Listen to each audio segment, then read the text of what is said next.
الحمد لله كفى والسلام على عباده الذين اصطفى أما بعد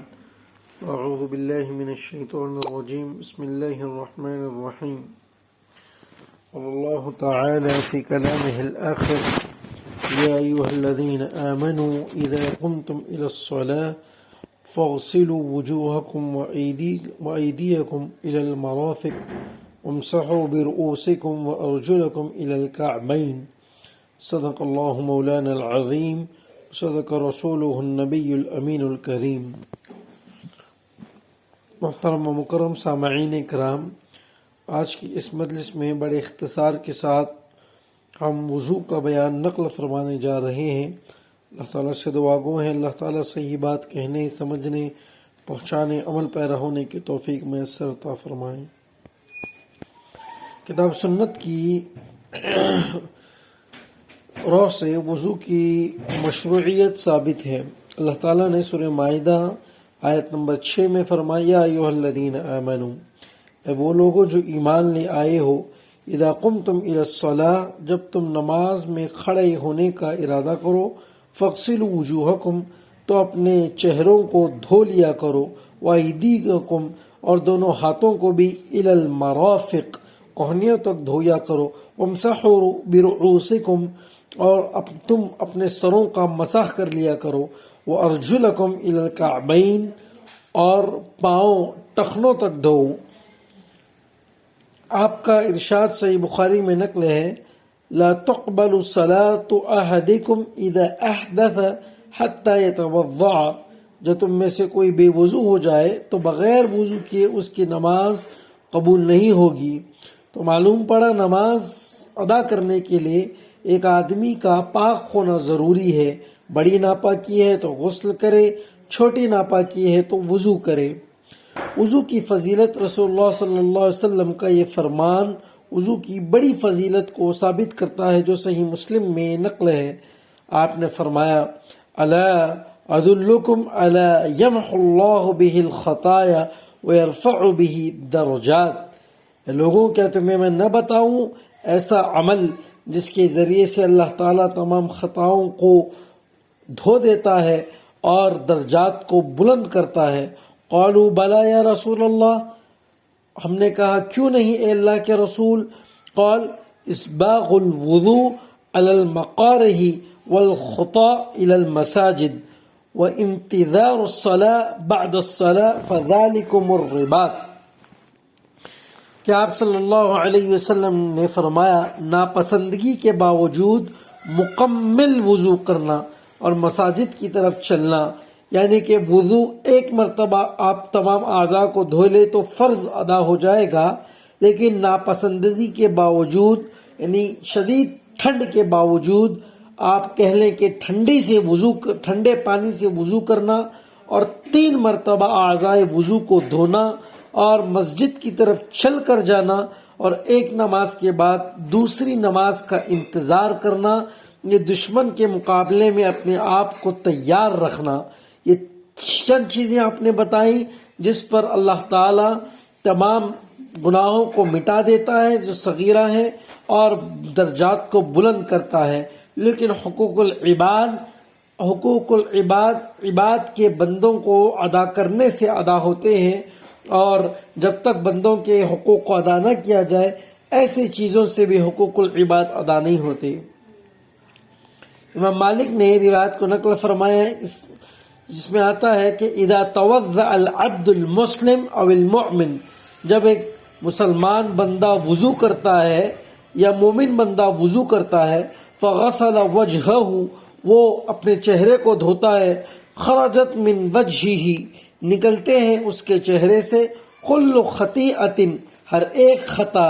نظر الیہا بعینیہ، وہ دیکھتا ہے اس کو اپنی دونوں آنکھوں سے، مع الماء، پانی کے ساتھ، او آخری قطر الماء، یا آخری پانی کے قطرے کے ساتھ جو جاری ہوتا ہے، وَإِذَا غَسَلَ يَدَيْهِ، اور جب وہ غسل کرتا ہے یا دھوتا ہے اپنے دونوں ہاتھوں کو، خرجت کل خطیئۃ، تو تمام کے تمام خطیہ اس کے نکلتے ہیں، بطشتها يداه مع الماء او آخر قطر الماء حتى يخرج نقيا من الذنوب،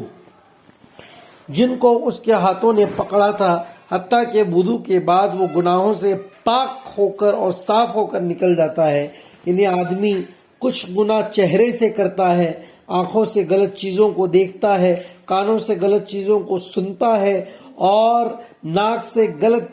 مشروبات کو جو ہے سونگھتا ہے، اور اسی طرح ہاتھوں سے غلط چیزوں کو پکڑتا ہے، غلط چیزوں کی طرف چل کر جاتا ہے، تو وضو کرنے سے یہ تمام گناہ اس سے جھڑ جاتے ہیں۔ دوسرا مادہ وضو کے فرائض، سنتیں اور مکروہات کا ہے۔ وضو کے فرائض میں سب سے پہلے دل کا ارادہ ہے کہ وہ اللہ تعالیٰ کے حکم کی تعمیل میں وضو کر رہا ہے۔ اللہ کے نبی صلی اللہ علیہ وسلم کا ارشاد صحیح بخاری اور مسلم میں ہے، انما الاعمال بالنیات، کیا اعمال کا دار و مدار نیتوں پر ہے۔ اسی لیے شوافع اور حنابلہ اور اہل حدیث حضرات کے نزدیک کسی بھی عمل میں نیت کا ہونا یہ فرض ہے، ان کے نزدیک فرض ہے۔ وہ نیت، وضو میں نیت کرنے کو وہ لوگ فرض کہتے ہیں، لیکن امام ابو حنیفہ اور آپ کے مقلدین حضرات کے نزدیک وضو میں نیت کا کرنا یہ سنت ہے اور فرض میں شامل نہیں ہے۔ پیشانی کے اوپر کے حصوں سے تھوڑی کے اختتام تک اور ایک کان کی جڑ سے دوسرے کان کی جڑ تک چہرے کا دھونا بھی یہ گویا فرض قرار دیا گیا۔ اللہ تعالیٰ نے سورہ مائدہ سورہ نمبر 5 آیت نمبر 6 میں فرمایا فَاغْسِلُوا وُجُوهَكُمْ، اپنے چہرے کو دھو۔ مکمل چہرے کا دھونا فرض ہے۔ اگر کوئی اس طرح چہرہ دھوئے کہ ایک کان کا کچھ حصہ، ایک گال کا کچھ حصہ تر نہ خشک ہو، دوسرے گال کا کچھ حصہ خشک ہو، تب اس کا وضو ناقص ہے اور اس کے وجہ سے نماز ادا نہیں ہوگی۔ تیسرا فرض وضو میں دونوں ہاتھوں کا کوہنیوں تک دھونا ہے۔ اللہ کا ارشاد وَأَيْدِيَكُمْ إِلَى الْمَرَافِقِ، اور اپنے ہاتھوں کو کوہنیوں تک دھو۔ یہ غلطی عام طور پر دیکھنے میں آتی ہے، لوگ ہاتھوں کو دھوتے ہیں لیکن کوہنیوں سمیت نہیں دھوتے، کوہنیاں سوکھی رہ جاتی ہے۔ تو اگر کوئی کوہنیوں سمیت ہاتھوں کو نہ دھوئے تو وضو اس کا ناقص ہوگا، مکمل نہیں ہوگا، وہ دوبارہ اس کو وضو کرنا ہوگا۔ چوتھا فرض پیشانی کے بالوں سے گدی تک سر کا مسح کرنا، کیونکہ اللہ نے فرمایا وَامْسَحُوا بِرُؤُوسِكُمْ، اور اپنے سروں کا مسح کرو۔ یہاں پر بھی اہل حدیث اور شوافع کا مسلک پورے سر کا مسح کرنا ہے، وہ لوگ فرض اس کو قرار دیتے ہیں، لیکن احناف کے نزدیک اور امام ابو حنیفہ صاحبین کے نزدیک یہ چوتھائی سر کا مسح کرنا یہ گویا فرض ہے۔ پانچواں فرض دونوں پاؤں کا ٹخنوں تک دھونا ہے، کیونکہ اللہ نے فرمایا وَأَرْجُلَكُمْ إِلَى الْكَعْبَيْنِ، اور ٹخنوں تک اپنے پاؤں کو دھو۔ اعضاء کے دھونے اور سر کے مسح میں قرآن پاک میں مذکورہ ترتیب کو ملحوظ رکھنا بھی فرض ہے۔ یہ بھی اہل حدیث حضرات کے نزدیک ہے، اور صاحبین اور امام ابو حنیفہ کے نزدیک یہ گویا سنت ہے کہ جس طرح اعضاء وضو کا دھونا قرآن میں بتلایا جا رہا ہے کہ پہلے پورے چہرے کو دھوئے، پھر دونوں کوہنیوں کو دھوئے، پھر سر کا مسح کرے، پھر پیروں کا ٹخنوں سمیت دھونا، یہ احناف کے نزدیک یہ فرض نہیں ہے لیکن یہ ترتیب ضروری ہے۔ اسی طرح وضو ایک ہی وقت میں کیا جائے، یعنی اعضاء کے دھونے میں وقفہ اور تاخیر نہ ہو، اس لیے کہ عبادت شروع کرنے کے بعد منقطع کرنا ممنوع ہے، کہ ایسا آپ نہ کریں کہ پہلے چہرہ دھو لے، پھر 10 منٹ چھوڑ دے، پھر اس کے بعد آپ دونوں کوہنیوں سمیت ہاتھوں کو دھیں، پھر تھوڑا وقفہ چھوڑ دے، پھر مسح کرے، پھر کچھ وقفہ چھوڑ دے، پھر جو ہے دونوں پیروں کو ٹخنوں سمیت دھو لے، ایسا نہ کرے، بلکہ ایک ہی مرتبہ میں تمام کام کو پورا کر لے، کیونکہ ارشاد ربانی سورہ محمد آیت نمبر 33 میں ہے وَلَا تُبْطِلُوا أَعْمَالَكُمْ، کہ اپنے اعمال کو باطل نہ کرو۔ ہاں معمولی فاصلہ معاف ہے، کہ کسی عذر کی وجہ سے ایسا ہو جائے، مثلا پانی ختم ہو جائے، منقطع ہو جائے یا بہہ جائے، چاہے فاصلہ طویل ہو، یہ بھی معاف ہے، کیونکہ اللہ تعالیٰ نے سورہ بقرہ پارہ نمبر 2 آیت نمبر 286 میں فرمایا لا یکلف اللہ نفسا الا وسعها، اللہ تعالیٰ کسی نفس کو اس کی طاقت سے بڑھ کر تکلیف نہیں دیتا، یعنی کہ اتنا پانی آپ کے پاس تھا وضو کے وقت میں جس سے آپ پورا وضو کر سکتے تھے، لیکن ایسا حادثہ پیش آیا کہ وہ پانی کا مٹکا ٹوٹ گیا یا اس میں چھید ہو گیا جس کی وجہ سے پانی بہہ گیا، یا اس میں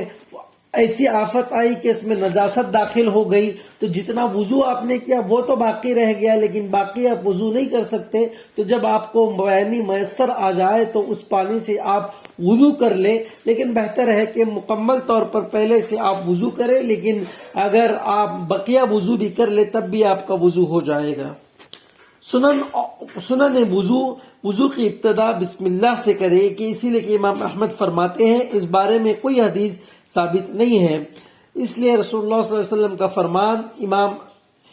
احمد نے اور ابو داؤد بسند ضعیف میں نقل فرمائے کہ لا وضوء لمن لا یذکر اسم اللہ علیہ، جو اللہ کا نام نہیں ذکر کرتا اس کا وضو نہیں ہوتا۔ یہ وضو کی فضیلت کے باب میں ہے۔ یوں بھی اگر احناف کے نزدیک وضو میں اللہ کا نام لینا یعنی بسم اللہ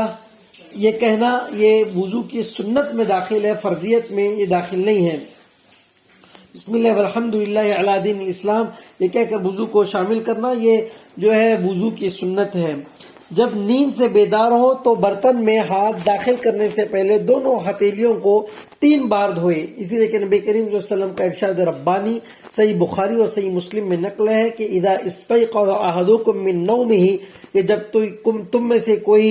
نیند میں سے اٹھے فلا یغمز یدہ فی الاناء، تو نہ داخل کرے اپنے ہاتھوں کو کسی برتن میں، حتی یغسلھا ثلاثا، جب تک کہ وہ ان ہاتھوں کو نہ دھو لے 3 مرتبہ، فإنہ لا یدری این باتت یدہ، کیونکہ وہ نہیں جانتا کہ این اس نے رات کہاں گزاری ہے، یعنی کہ رات میں آدمی کے ہاتھ الگ الگ مقامات میں جاتے ہیں، گندگی بھی اسے لگی ہوئی رہتی ہے بعض اوقات میں، تو اسی لیے جب آدمی بیدار ہو تو مستحب ہے کہ وہ اپنے ہاتھوں کو 3 مرتبہ اچھی طرح دھو لیا کرے، لیکن صبح اٹھے وہ دیکھے کہ اس کے ہاتھوں پر کوئی تر چیز لگی ہوئی نہیں ہے یا ناپاکی اس کے ہاتھوں پر لگی ہوئی نہیں ہے، بالکل ہاتھ خشک ہے، تب وہ کسی چیز کو چھو لے تو اب وہ چیز اس کے ہاتھوں کے لگنے سے ناپاک نہیں ہوگی۔ ناپاک کوئی چیز اسی وقت ہوتی ہے جبکہ ناپاکی اس چیز پہ لگی ہو اور اس کا اثر بھی اس پر دکھ رہا ہو۔ اس لیے کہ میں اور آپ جس روڈ پر بھی چل رہے ہوں، جس زمین پر بھی چل رہے ہوں، کہیں نہ کہیں کبھی نہ کبھی اس پر ناپاکی گری ہوگی کسی طریقے پر، تو جب وہ سوکھ گئی ہے تو اب وہ ناپاکی کا حکم اس پر لگایا نہیں جا سکتا، بلکہ اب وہ چیز پاک ہے۔ اسی لیے اللہ کے نبی صلی اللہ علیہ وسلم کے متعلق فرمایا گیا کہ ساری زمین آپ کے لیے پاک ہے، جہاں بھی آپ چاہیں وہاں تیمم کر کر وضو کر کر آپ نماز پڑھ سکتے ہیں۔ تو اسی طرح ریلوے اسٹیشنوں کے بھی احکامات ہیں، پلیٹ فارموں کے بھی احکامات ہیں کہ اگر آپ وہاں پر نماز پڑھنا چاہیں تو دیکھیں نجاست غلیظہ اور نجاست خفیفہ سے اگر زمین پاک ہے تو آپ مصلی بچھا کر نماز پڑھیں۔ ہاں البتہ یہ ضروری امکان ہے کہ کبھی نہ کبھی کہیں نہ کہیں تو اس پر کسی کتے نے پیشاب کیا ہوگا، کوئی لید وہاں پر پڑی ہوگی، کوئی گوبر وہاں پر پڑا ہوگا، لیکن اب چونکہ اس پر وہ ظاہری نجاست نظر نہیں آ رہی تو عام جو ظاہری چیز آپ کو نظر آ رہی ہے اس پر حکم لگے گا اور اشکالات کے وہاں پہ گھوڑے نہیں دوڑائے جائیں گے۔ اسی طرح مسواک کرنا بھی سنت نبی صلی اللہ علیہ وسلم سے ثابت ہے۔ ارشاد ربانی ہے، ارشاد عالی ہے، لولا ان اشق علی امتی لامرتهم بالسواک مع كل وضوء۔ معطا امام مالک کی روایت ہے کہ اللہ کے نبی صلی اللہ علیہ وسلم کا ارشاد ہے کہ اگر مجھے اپنی امت پر مشقت کا اندیشہ نہ ہوتا تو میں انہیں ہر وضو کے ساتھ مسواک کرنے کا حکم دیتا۔ یا ہر نبی کی سنت ہے، ہر نبی نے مسواک کی ہے، خوشبو کو استعمال کیا ہے، اسی طرح سے نکاح کیا ہے سوائے عیسیٰ علیہ السلام کے، وہ بھی آئیں گے اتریں گے دمشق کی جامع مسجد پر، وہ بھی نکاح فرمائیں گے، تو یہ تمام انبیاء کی سنت رہی ہے۔ قلی کرنا یعنی منہ میں پانی لے کر صفائی کرنا، باہر پھینک دینا بھی اسی قبیل سے ہے۔ نبی کریم صلی اللہ علیہ وسلم کا ارشاد ربانی ابو داود بھی اسناد صحیح میں ہے کہ اذا توضعت فمضمض، جب تو وضو کرے تو کلی کرے، تو وضو میں کلی کرنا بھی گویا سنت قرار دیا گیا۔ پانچویں چیز، ناک میں پانی داخل کرنا اور اسے صاف کرنا سنت ہے۔ رسول اللہ صلی اللہ علیہ وسلم نے فرمایا بالغ فی الاستنشاق الا ان تكون صائما، مسند احمد، سنن ابی داؤد و سنن ترمذی۔ ناک میں پانی لے جانے میں مبالغہ کر، الا یہ کہ تو روزے دار ہو، یعنی روزے دار ہو تو ناک میں پانی لے کر اندر اس کو کھینچنا نہیں چاہیے۔ اگر روزے دار آپ نہ ہو تو پانی ناک میں لے، ہلکا سا سانس لے تاکہ ناک کی نرم ہڈی تک پانی پہنچ جائے۔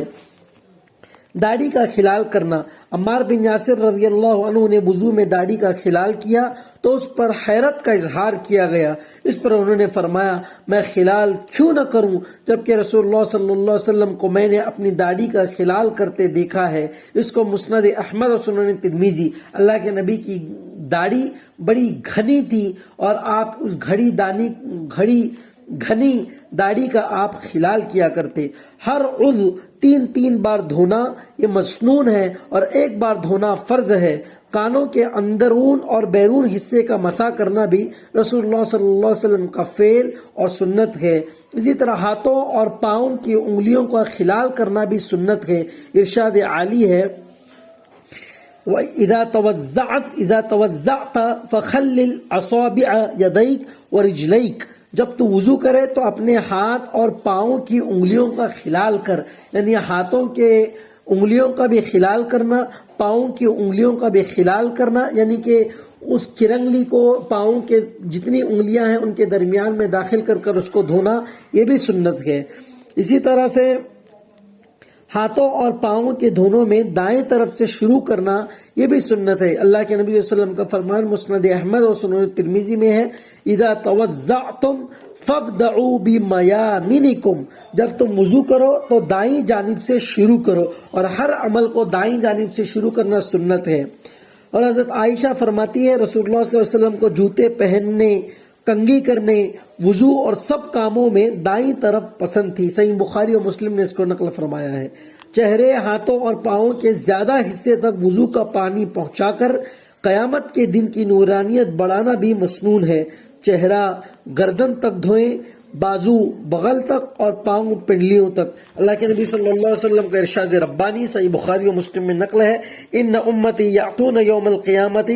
غرا محجلین من آثار الوضوء من استطاع منکم ان یطیل غرتہ فلیفعل، قیامت کے دن میری امت کے چہرے اور ہاتھ اور پاؤں وضو کے آثار کی وجہ سے منور ہوں گے۔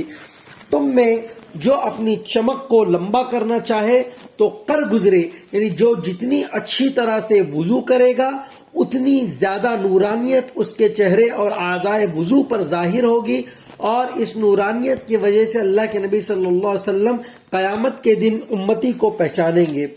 12ویں چیز سر کا مسح ہے۔ سر کے مسح کا فرض طریقہ یہ ہے جو حدیث سے ثابت ہے،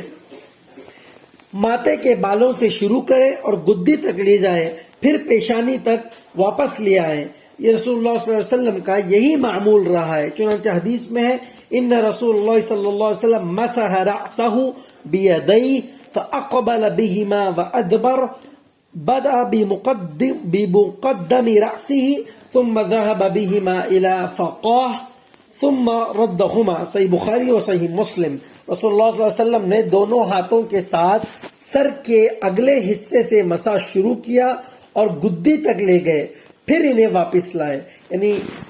آپ شروع کے حصے سے مسح شروع کرے، پیچھے تک لے جائیں گدی تک، پھر اس کو آگے لے کر آئیں۔ یہ مکمل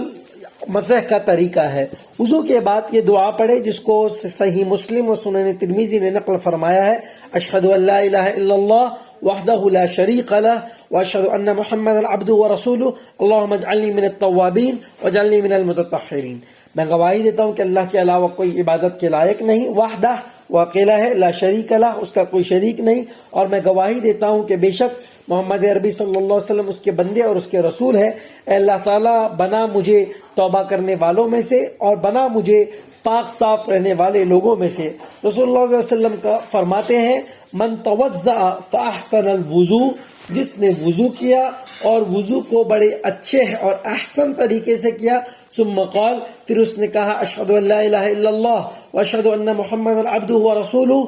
یہ کلمات اس نے کہے، فتحت لہ ابواب الجنت الثمانیہ،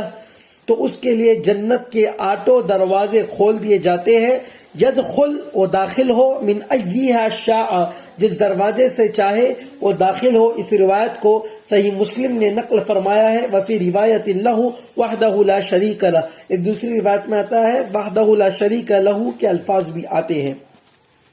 جو شخص اچھی طرح وضو کرتا ہے اور کہتا ہے ایک روایت کے مطابق اشہد ان لا الہ الا اللہ وحدہ واشہد ان محمد عبدہ ورسولہ، دعا پڑھتا ہے، اس کے لیے بہشت کے 8 دروازے کھول دیے جاتے ہیں، جس سے چاہے گا داخل ہوگا۔ تو بہرحال یہ وضو کی چند سنتیں آپ حضرات کے سامنے بیان کی گئی ہے، مزید وضو کا کچھ باب رہ گیا ہے، اس کو آئندہ درس میں ہم نقل فرمانے کی کوشش کریں گے۔ اللہ تعالیٰ سے دعا گو ہے اللہ تعالیٰ ہمیں ان باتوں پر عمل پیرا ہونے کی توفیق میسر عطا فرمائے۔ وما علینا الا البلاغ، وآخر دعوانا الحمد للہ۔